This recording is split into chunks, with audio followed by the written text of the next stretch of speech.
Imagine standing on a cliffside at sunset, the Pacific waves crashing far below, while behind you rises a city older than the pyramids of Egypt.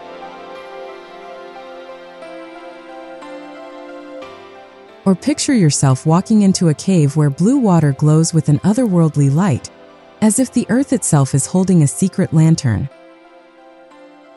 This is Mexico.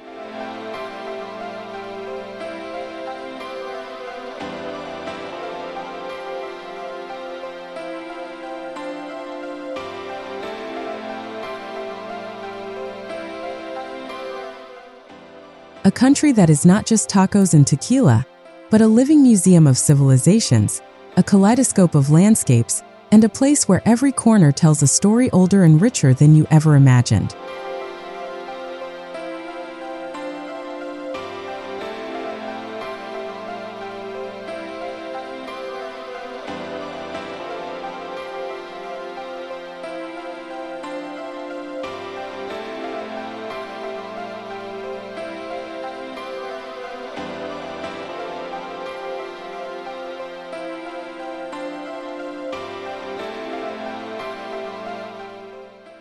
Mexico City isn't just a capital, it's a palimpsest, a manuscript written and rewritten over centuries, with every era still faintly visible beneath the new ink. Walking here feels like stepping into a time machine that refuses to pick just one destination. Let's start with the Zocalo, the main square. Beneath your feet lie the ruins of Tenochtitlan, the Aztec city once called the Venice of the New World, built on lakes with canals that shimmered under the sun. Above them rises the Metropolitan Cathedral, built by Spanish conquistadors using the very stones of Aztec temples they destroyed. And just beyond, gleaming skyscrapers announce the modern city, restless and unstoppable. Mexico City is where contradictions coexist, and they somehow make sense. You can sip artisanal coffee in a hipster cafe in Roma Norte, then walk 10 minutes and stumble into a 17th-century convent-turned-museum. At night, mariachi bands echo in Plaza Garibaldi, while rooftop bars offer cocktails with views over glowing streets that never sleep. But here's the real wonder. The city itself is alive, literally. Underneath Mexico City are the remnants of a lake that never quite died. This is why the city sinks. It's floating on history and geology all at once. And if you're hungry, forget the tourist tacos. Locals line up at midnight for tacos al pastor, their origins tracing back to Lebanese immigrants who brought shawarma-style cooking to Mexico. Imagine that. In one bite, you're tasting a story that traveled continents before becoming the city's favorite midnight snack. Yet what makes Mexico City magical is not just its food, ruins, or art museums. It's the sense that here, every stone whispers secrets. Secrets of empires, revolutions, earthquakes, and reinventions. For a traveler, it's not just a stop, it's the heartbeat of an entire nation. And that, my friends, is just the beginning.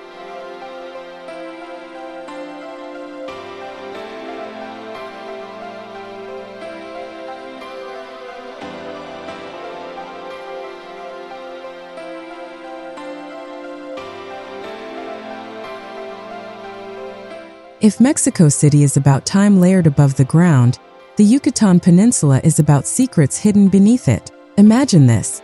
The ground suddenly opens and instead of darkness, you find yourself staring at pools of water so blue, they look like mirrors of the sky itself. These are cenotes, natural sinkholes formed by collapsed limestone caves, and they are among Mexico's most mystical wonders. For the Maya, cenotes weren't just swimming holes, they were portals to Xibalba, the underworld. They believed gods lived in these waters and rituals, sometimes even sacrifices, were made to appease them. Archaeologists have found jade, gold, and even human bones at the bottom of cenotes, confirming they were sacred gateways. Today, cenotes are places where adventure meets spirituality. You might lower yourself into one through dangling roots, sunlight slicing through cracks in the stone, lighting up crystal waters. Dive in and you'll swim in a cathedral of nature. Stalactites overhead like chandeliers, fish darting around your legs, silence broken only by the sound of your own breath. The most famous is Iquil, near Chichen Itza, where vines cascade down the limestone walls into turquoise water. But there are thousands, over 6,000 cenotes in Yucatán alone. Some are wide open like lagoons, others hidden in caves with water so still, it feels like time itself has paused. And here's the twist. Cenotes aren't just beautiful, they're the reason civilizations thrived here. The Yucatan has no rivers. Its water source came almost entirely from these sinkholes. Without cenotes, there would have been no Maya cities, no pyramids, no empire. Traveling through them feels like entering Earth's bloodstream, like being led into a secret not meant for everyone. It's Mexico's hidden underworld, but one you can float through weightless and awestruck. Now let's journey south, where the Sierra Madre Mountains roll like a green ocean, and valleys hide some of Mexico's richest traditions. This is Oaxaca, a place that feels less like a destination and more like a celebration of identity itself. If Mexico had a soul, Oaxaca might be it. Here, cultures overlap. 16 recognized indigenous groups, each with their own language, clothing, and festivals. Walk through a market and you'll hear Zapotec words, Mixtec, greetings, and Spanish all at once. It's like stepping into a living museum where heritage isn't preserved behind glass. It's alive, worn, sung, and tasted every day. And speaking of taste, Oaxaca is the birthplace of mole, a sauce so complex it takes days to make, blending chocolate, chilies, spices, and nuts into a single dish that tastes like history on your tongue. Pair that with mezcal, the smoky cousin of tequila, distilled in clay pots and often sipped straight with a slice of orange and ground worm salt. Locals don't just drink mezcal, they tell you. You don't drink mezcal, mezcal drinks you. But Oaxaca's wonder isn't just food, it's landscape.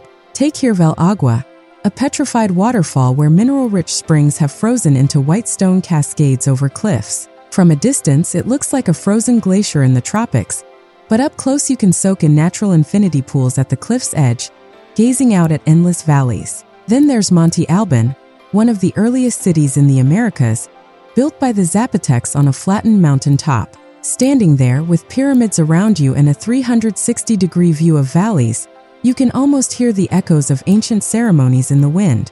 Oaxaca is the kind of place that refuses to be rushed. Every corner, every festival, every taste asks you to slow down and let it unfold. Because here, life isn't about efficiency, it's about richness.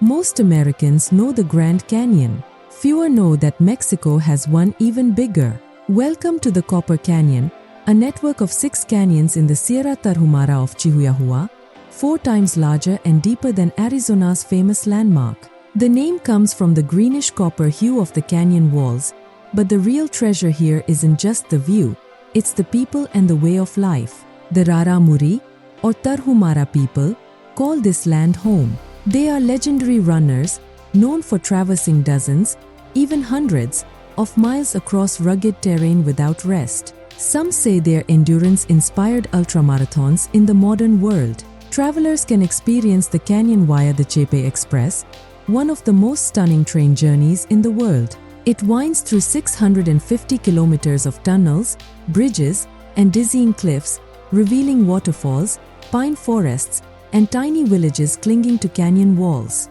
It's like a moving postcard, each curve unveiling something grander than the last. But Copper Canyon is more than scenery, it's survival. Villages here are remote, cut off from modern conveniences, yet they thrive with traditions of farming, weaving, and music that stretch back centuries. There's something humbling about realizing that while cities chase modernity, entire communities live in rhythm with mountains, canyons, and rivers as they have always done. At Sunrise, the canyons turn gold. At night, the stars spill across the sky like glitter on black velvet. And somewhere in between, you might find yourself thinking, this is not just a canyon, it's a cathedral carved by Earth's hands, older and grander than any monument humans could ever build.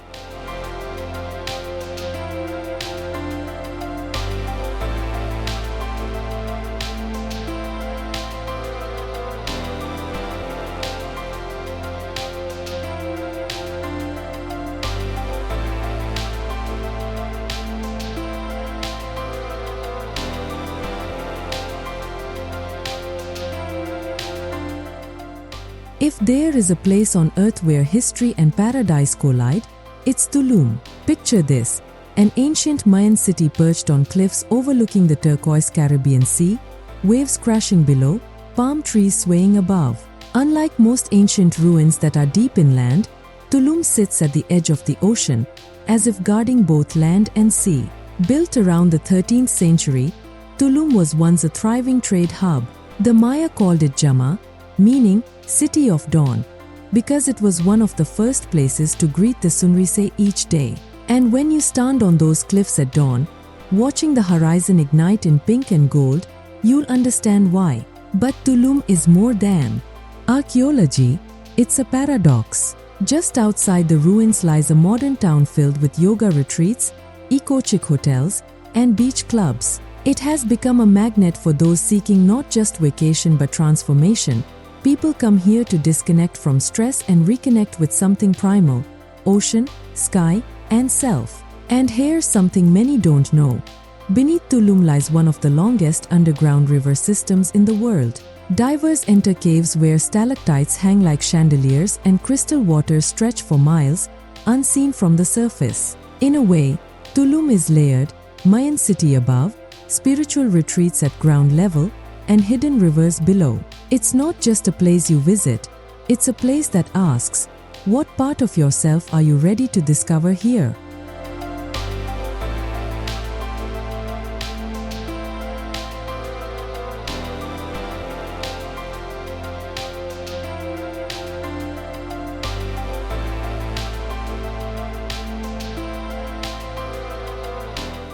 Now, let's travel far northwest to Baja California, a peninsula stretching like an arm into the Pacific.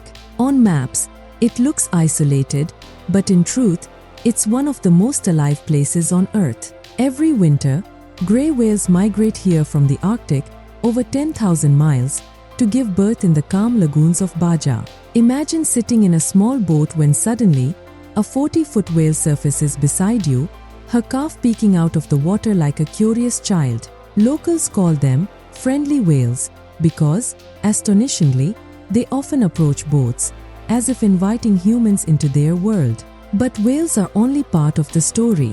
Baja's landscape itself feels like another planet: deserts where cacti grow taller than houses, rugged cliffs plunging into sapphire seas, and beaches so pristine they look untouched since creation. There's also La Paz, a city where the sea is so full of life Jackie Cousteau once called it, the aquarium of the world. Swim here, and you might find yourself alongside sea lions, manta rays, or even whale sharks, the gentle giants of the ocean. What makes Baja magical is its rawness. Unlike crowded resort towns, much of Baja still feels wild, untamed, a reminder of what Earth looked like before highways and skyscrapers. Here, time slows, and nature reclaims center stage. It's a wonder not because of what humans built, but because of what humans never managed to tame.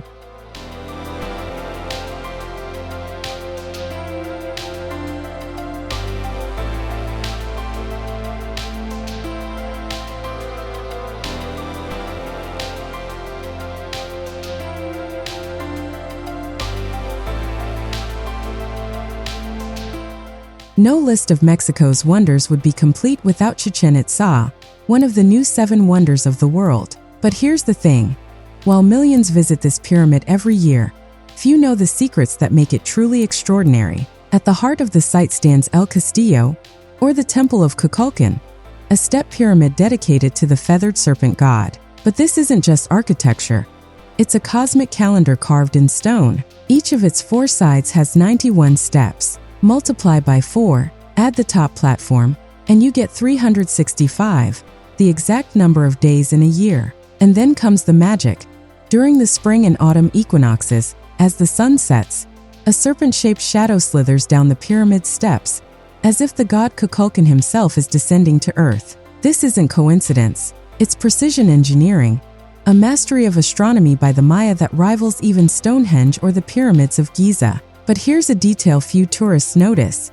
Inside the pyramid lies another pyramid. Yes, Chichen Itza is like a Russian doll of stone, with layers built over centuries, each hiding mysteries from the one before. Standing before it, you don't just see a ruin.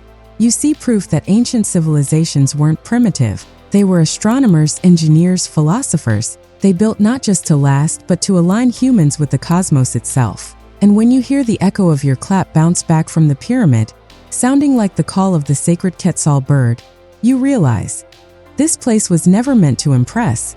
It was meant to connect heaven, earth, and humanity.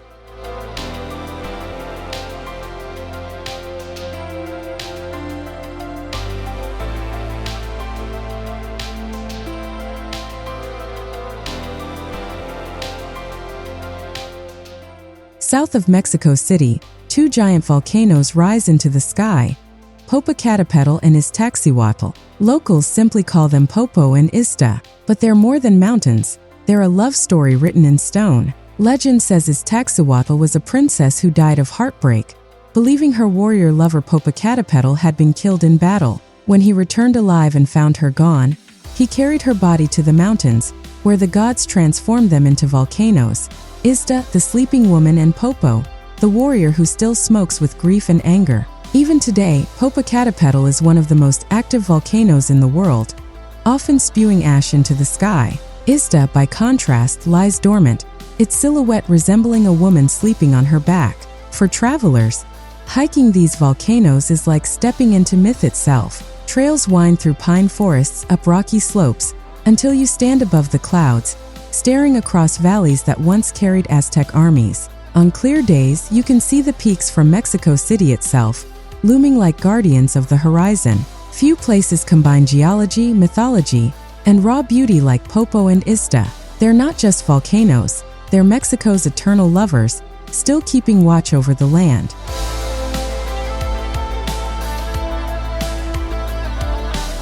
Far from the chaos of Cancun lies Isla Holbox, a car-free island where streets are made of sand, golf carts replace taxis, and time itself seems to slow. Holbox is paradise, but with a twist.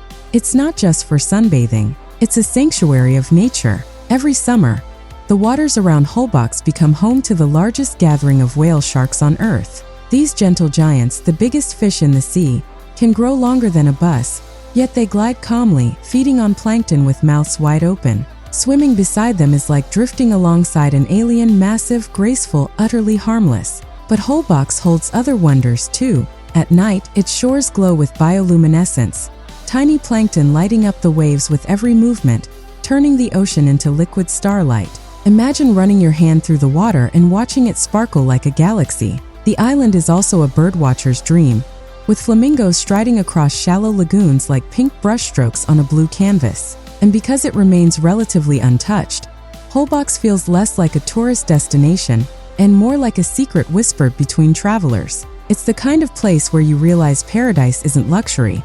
It's simplicity, nature, and the freedom to feel small in a vast, beautiful world.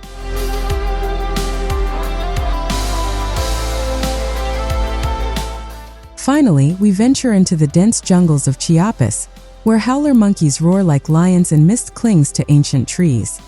Hidden here is Palenque, one of the most hauntingly beautiful ruins in all of Mexico. Unlike Chichen Itza's grandeur, Palenque feels intimate, almost secret. Temples rise out of the jungle, half swallowed by roots and vines, as if nature is slowly reclaiming what humans once built. Yet what remains is breathtaking. The Temple of Inscriptions holds one of the most remarkable discoveries in archaeology.